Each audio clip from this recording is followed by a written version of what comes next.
Assalamualaikum warahmatullahi wabarakatuh. Kami dari kelompok 4 akan membahas tentang aset. Yang beranggotakan saya sendiri Alisha Amran, Velia Dioktorini, saya Nabila Elisia yang akan membahas yang pertama menjelaskan definisi aset, yang kedua karakteristik aset, yang ketiga mengukur dan menentukan kos aset pada saat perolehan, yang keempat konsep penilaian aset, yang kelima nilai masukan dan nilai keluaran aset, yang keenam prinsip penilaian aset menurut FASB, yang ketujuh masalah khusus penilaian. baiklah presentasi pertama akan disampaikan oleh Nabila Elisia. Kepada Nabila dipersilakan. Ini saya akan membahas definisi aset dan karakteristik aset. Menurut FASB, aset adalah manfaat ekonomi masa datang yang cukup pasti yang diperoleh atau dikuasai atau dikendalikan oleh suatu entitas sebagai akibat transaksi atau kejadian masa lalu. Secara garis besar, aset itu merupakan harta perusahaan. Aset merupakan elemen neraca yang akan membentuk informasi semantik berupa posisi keuangan bila dihubungkan dengan elemen yang lain, yaitu kewajiban dan ekuitas. Selanjutnya, karakteristik aset. Di sini 3 karakteristik aset utama yang harus dipenuhi agar suatu objek dapat disebut sebagai aset. Yang pertama, manfaat ekonomi, yang kedua dikuasai oleh entitas, yang ketiga akibat transaksi atau kejadian masa lalu. Manfaat ekonomi, suatu objek dapat disebut sebagai aset jika memiliki manfaat ekonomi di masa mendatang. Manfaat tersebut dapat diukur dengan kemampuannya untuk mendapatkan pendapatan atau aliran kas di masa datang. Catatannya, mendatangkan pendapatan melalui kegiatan ekonomi yaitu konsumsi, produksi, dan pertukaran. Yang kedua, dikuasai oleh entitas. Untuk dapat disebut sebagai aset, suatu objek tidak harus dimiliki oleh entitas, tapi cukup dikuasai oleh entitas. Penguasaan di sini yang berarti kemampuan entitas untuk mendapatkan, memelihara, menukarkan, menggunakan manfaat ekonomi, dan mencegah akses pihak lain terhadap manfaat tersebut. Penguasaan terhadap suatu objek dapat diperoleh dengan cara pembelian, pemberian, penemuan, perjanjian, produksi, dan penjualan. Yang ketiga, akibat transaksi atau kejadian masa lalu. Penguasaan harus didahului oleh transaksi atau kejadian ekonomi. Transaksi atau kejadian masa lalu sebagai kriteria aset karena dapat menimbulkan dan meniadakan aset yang dapat dipengaruhi oleh kenaikan harga, perubahan tingkat bunga, penyusutan, dan lain-lain. Terus di sini ada juga karakteristik pendukung. Yang pertama, melibatkan kos. Pemerolehan aset pada umumnya melibatkan kos sebagai penghargaan sepakatan. Bila kos terjadi karena pemerolehan suatu objek terjadi akibat pertukaran atau pembelian, objek tersebut lebih kuat untuk masuk sebagai aset. Akan tetapi tiadanya kos tidak membatalkan suatu objek sebagai aset. Jadi meskipun suatu kesatuan usaha umumnya mengeluarkan atau mengorbankan sumber ekonomi, kos yang terjadi tersebut tidak dengan sendirinya membentuk aset. Yang kedua berwujud. Bila suatu sumber ekonomi secara fisik dapat diamati memang lebih kuat untuk disebut sebagai aset. Akan tetapi keterwujudan bukan kriteria untuk mendefinisi aset. Yang ketiga, tertukarkan. Untuk memenuhi syarat sebagai aset, suatu sumber ekonomi harus dapat ditukarkan dengan sumber ekonomi lainnya.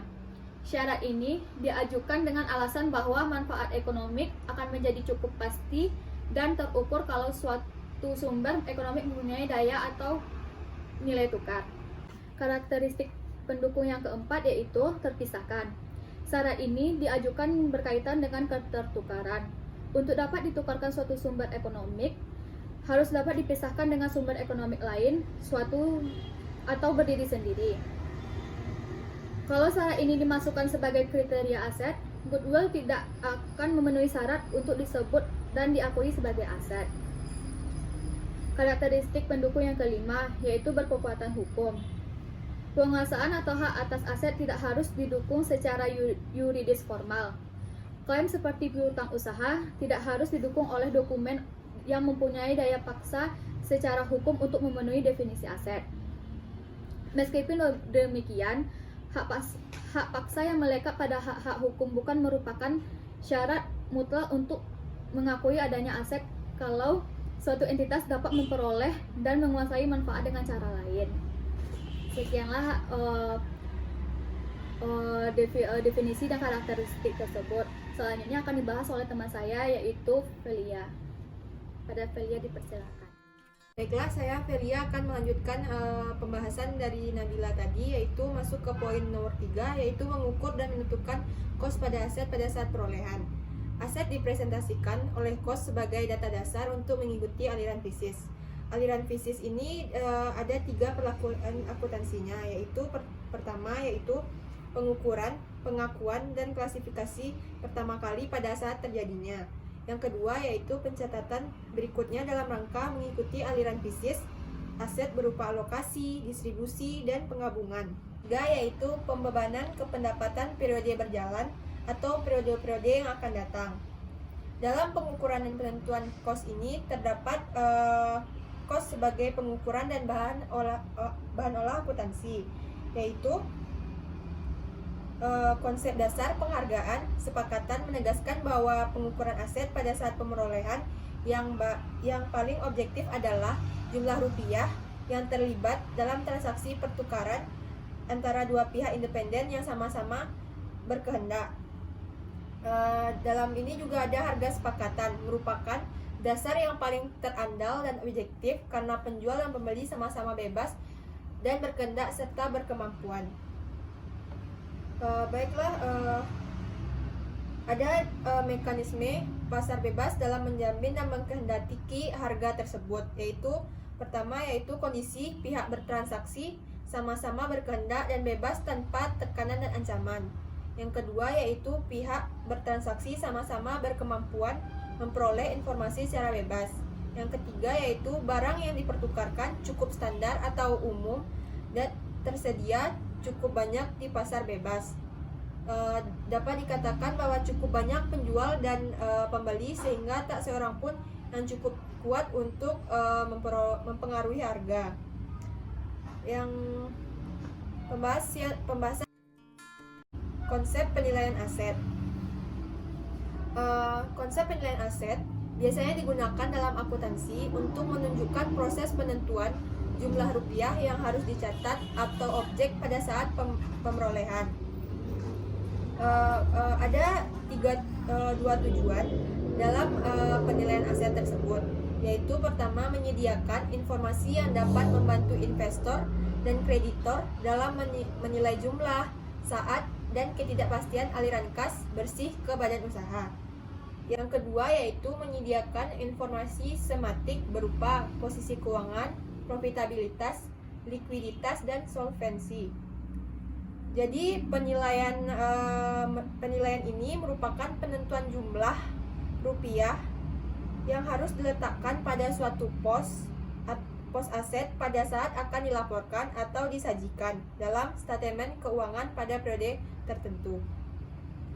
Baiklah, sekian dari pembahasan dari saya. Selanjutnya akan dijelaskan oleh Alisha Amran. Kepada Alisha Amran dipersilakan.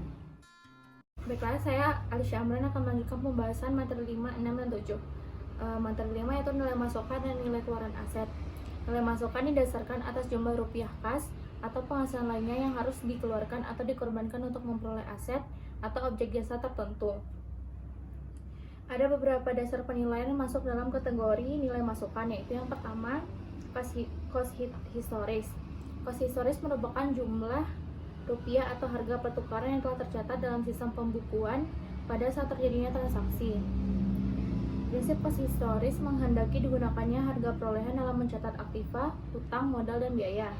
Yang kedua, cost bijaksana, yaitu semua pengeluaran yang dikeluarkan secara berhati-hati dan bijaksana dalam memperoleh fasilitas fisik atau aktiva tetap berwujud. Yang ketiga, cost asli, yaitu cost fasilitas fisik atau aktiva tetap berwujud yang terjadi pertama kali yang diakui oleh perusahaan untuk menggunakan fasilitas fisik itu juga. Yang ketiga, cost standar, yaitu cost produksi per unit yang seharusnya terjadi untuk waktu tertentu dengan asumsi bahwa produksi dilakukan dalam kondisi normal. Selanjutnya, cost pengganti. Kos pengganti merupakan jumlah rupiah atau harga pertukaran yang diperlukan sekarang oleh unit usaha untuk memperoleh aset yang sama atau sejenis. Biaya penggantian aktiva milik perusahaan dengan aktiva lainnya sejenis atau sama dengan fungsinya. Beberapa yang termasuk dalam kos pengganti yaitu yang pertama nilai penaksiran, yaitu nilai taksiran kos sekarang yang ditentukan dengan prosedur dan analisis secara sistematik.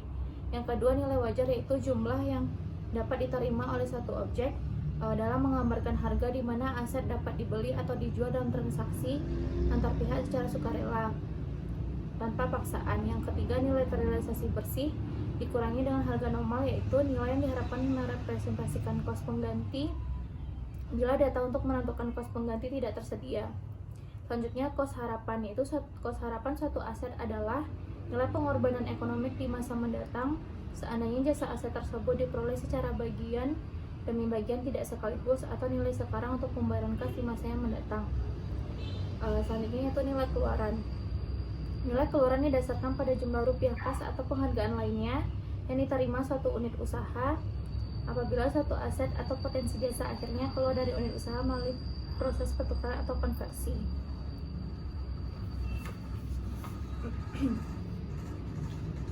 Ada beberapa dasar penilaian yang masuk ke dalam kategori nilai keluaran, yaitu yang pertama harga jual masa lalu.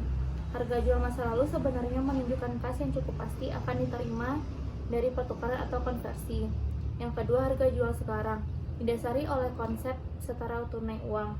Harga ini menunjukkan jumlah rupiah kas atau daya beli yang dapat direalisasikan dengan cara menjual aset di pasar dalam kondisi perusahaan melikuidasi atau menjual asetnya secara normal.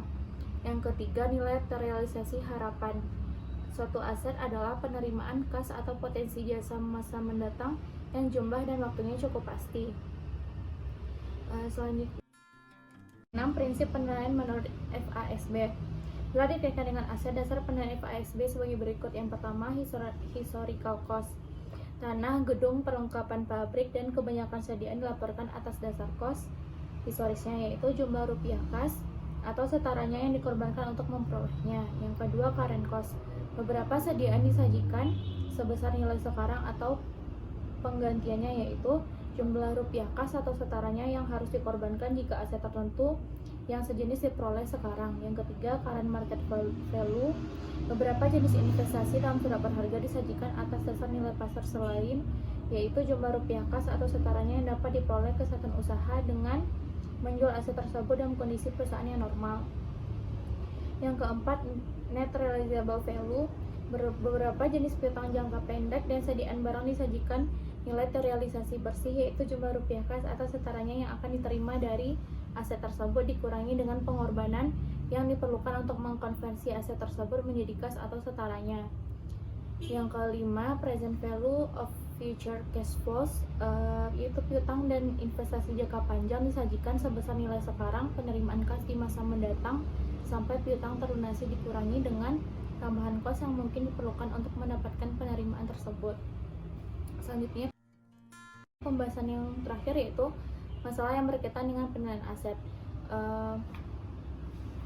yaitu ada sewa guna, bunga selama konstruksi aset tetap, riset dan pengembangan, eksplorasi minyak dan gas bumi, rugi selisih kurs valuta asing, sumber daya manusia, dan kos organisasi.